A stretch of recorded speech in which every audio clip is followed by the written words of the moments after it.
ஊர் முழுவதுமே பார்த்தீங்க அப்படின்னா விவசாயம் பண்ணுறதுனால ரொம்பவே பசுமையாக அழகாக அமைதியான ஒரு ஊர். இந்த ஊருடைய மையப்பகுதியில் தான் நாம் இன்றைக்கி வந்திருக்கக்கூடிய ஒரு திருக்கோயிலானது இருக்குது. இந்த திருக்கோயில் கிட்டத்தட்ட 1000 ஆண்டுகளுக்கு மேலே பழமையான திருக்கோயில் அப்படின்னு சொல்கிறாங்க.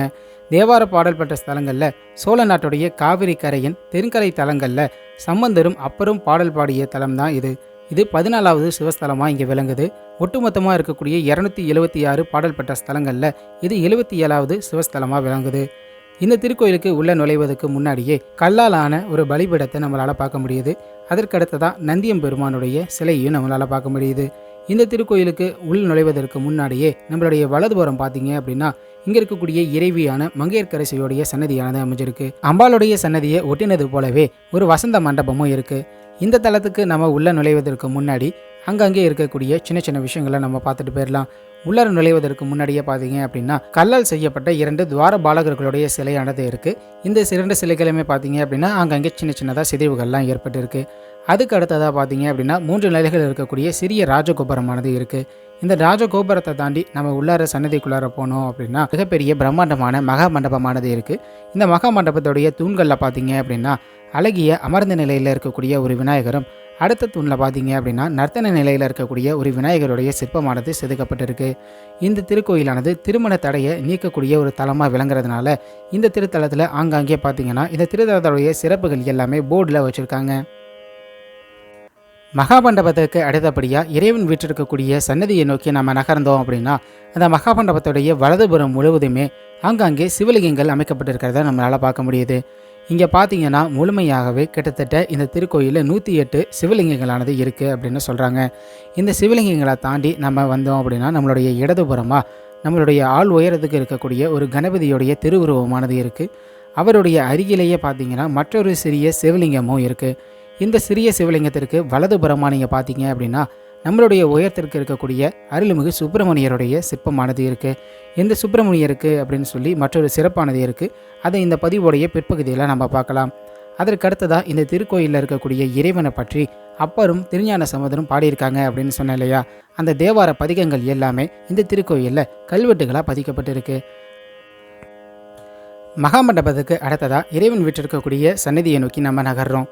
இறைவனுடைய சன்னதிக்கு முன்புறம் பார்த்தீங்க அப்படின்னா எண்கோண அமைப்பில் இருக்கக்கூடிய ஒரு மண்டபமானது இருக்குது. இந்த மண்டபத்துக்கு நேர் கீழே தான் நந்தியம் பெருமானவர் வீற்றிருக்காரு. இங்கே இருக்கக்கூடிய இறைவனுக்கு வேதபுரீஸ்வரர் அப்படின்னு பெயர் வந்ததுக்கு பின்னாடி ஒரு தலபுராணமானது கூறப்படுது. பிரம்மாவிடம் இருந்த வேதங்களை அசுரன் ஒருவன் எடுத்துகிட்டு போயிடுறாரு. அந்த அசுரன் கடலுக்கடியில் இந்த வேதங்களை ஒழிச்சு வச்சிடுறாரு. பெரும்பால் அந்த வேதங்களை மீட்டு கொண்டு வந்துட்டாலும் அசுரன்ட்ட அந்த வேதங்களானது இருந்ததுனால தோஷங்கள் உண்டாயிடுச்சு அப்படின்னு நம்புகிறாங்க. இதனால் இந்த வேதங்கள் எல்லாமே இங்கே இருக்கக்கூடிய இந்த இறைவனை வழிபடுறாங்க. அவரும் அந்த வேதங்களை புனிதப்படுத்துகிறாரு.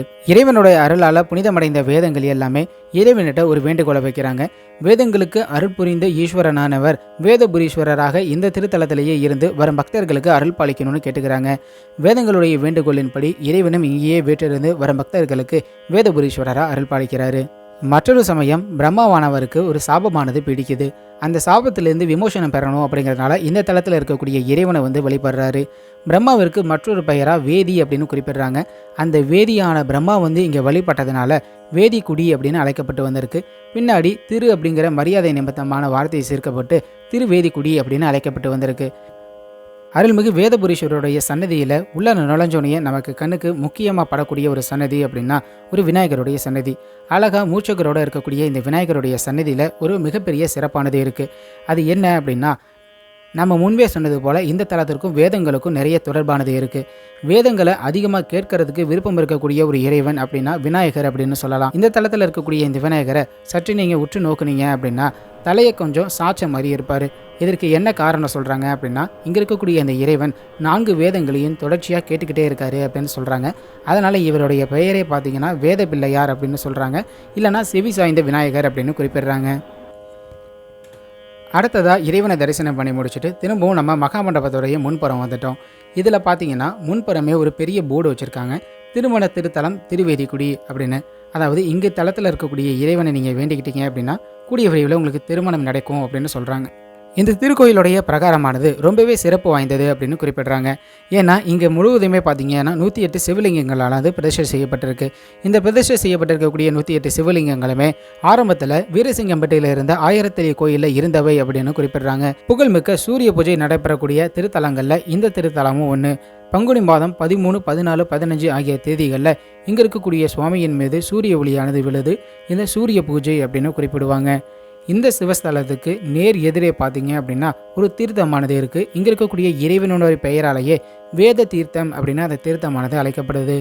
இந்த திருத்தலத்துடைய ஸ்தல விருட்சமாக விளங்குவது வில்வம். 4 வேதங்களையும் பயின்றவர்கள் இந்த திருத்தலத்தில் அதிகமாக வாழ்ந்திருக்காங்க. அப்படிங்கிறதுனால இது சதுர்வேதி மங்கலம் அப்படிங்கிற பெயரோடையும் அழைக்கப்பட்டிருந்திருக்கு. முழுவதுமே கல்லால் அமைக்கப்பட்டிருக்கக்கூடிய விமானத்தின் கீழே தான் வேதபுரீஸ்வரர் இறைவனானவர் வீட்டிலிருந்து வரும் பக்தர்களுக்கு அருள் பாலிக்கிறாரு. இந்த விமானத்துடைய 4 திசைகள்லையும் பார்த்தீங்க அப்படின்னா வேதங்களை உணர்த்துற வகையில் 4 நந்திகளானது அமைக்கப்பட்டிருக்கும். வேதங்களுக்கு அதிபதியாக இருக்கக்கூடிய பிரம்மதேவன் பூஜித்த தட்சிணாமூர்த்தி தெற்கு புறம் இருக்காரு. கோஷ்ட சிற்பங்களில் அர்த்தநாரீஸ்வரருடைய சிற்பமானது இருக்குது. இந்த சிற்பம் ரொம்பவே விசேஷமான ஒரு சிற்பம் அப்படின்னு சொல்லலாம். ஏன்னா பொதுவாக அர்த்தநாரீஸ்வரர் அப்படின்னாலே வலதுபுறம் பார்த்தீங்கன்னா சிவபெருமான் இருப்பார், இடதுபுறம் அம்பாளுடைய சிற்பமானது இருக்கும். ஆனால் இங்கே இருக்கக்கூடிய இந்த சிலையில் பெண்களுக்கு முக்கியத்துவம் கொடுக்குற வகையில் சிவபெருமான் வலதுபுறம் அமைய வேண்டிய இடத்துல அம்பாள் இருக்காங்க, அம்பாள் இருக்க வேண்டிய இடத்துல சிவபெருமான் இருக்காங்க. இந்த திருத்தலத்தில் இருக்கக்கூடிய இறைவனானவர் சுயம்பு மூர்த்தியா அருள் பாலிக்கிறது மிகப்பெரிய ஒரு சிறப்பாக இங்கே கருதப்படுது. கோஷ்ட சிற்பத்தில் வடக்கு புறம் படைக்கும் தொழில புரியக்கூடிய பிரம்மனுடைய திருவுருவமானது இருக்கு. இன்றைய காலகட்டத்தில் பார்த்தீங்க அப்படின்னா பலரும் திருமண தடையால் துன்பப்பட்டு வராங்க. அவங்களுடைய லக்னங்கள் சரியில்லை, ராசி சரியில்லை, நட்சத்திரம் பொருந்தலை, அந்த திசை இப்படி இருக்குது, இந்த திசை அப்படி இருக்குது, இன்னும் பார்வை கிடைக்கல, அது இதுன்னு சொல்லி அவங்களுடைய திருமண தடைக்கு ஏகப்பட்ட காரணங்களானது சொல்லப்படுது. ஆனால் இன்னைக்கு நம்ம வந்திருக்கக்கூடிய இந்த திருவேதிக்குடி திருத்தலத்துக்கு நீங்கள் வழிபட்டீங்க அப்படின்னா கூடிய விரைவிலேயே உங்களுக்கு திருமணமானது நடைபெறும்னு இங்கே இருக்கக்கூடிய பெரியவங்க சொல்கிறாங்க. இந்த திருத்தலமே திருமண பிரார்த்தனைக்கான தலமாக கருதப்படுது. பொதுவாக திருஞான சம்பந்தர் இருக்கார் இல்லையா, இவருடைய பாடல்கள் எல்லாம் பார்த்தீங்க அப்படின்னா அங்கே இருக்கக்கூடிய இறைவனுடைய சிறப்பையும் திருக்கோயிலுடைய சிறப்பையும் அந்த ஊர் அமைந்திருக்கக்கூடிய அமைவிட சிறப்பையும் கூறுவார். ஆனால் இங்கே இருக்கக்கூடிய இந்த திருத்தலத்தில் இருக்கக்கூடிய தேவார பாடலில் பார்த்தீங்க அப்படின்னா திருமண தடை நீக்கும் பாடல் அப்படின்னே ஒரு பாடலை பாடியிருந்திருக்காரு. உன்னீர் போதுமடி அப்படின்னு தொடங்கக்கூடிய இந்த பாடலை தொடர்ச்சியாக நீங்கள் 48 நாட்கள் படிச்சுட்டு வந்தீங்க அப்படின்னா கூடிய விரைவிலேயே உங்களுக்கு திருமணமானது நடைபெறும் அப்படின்னு சொல்கிறாங்க.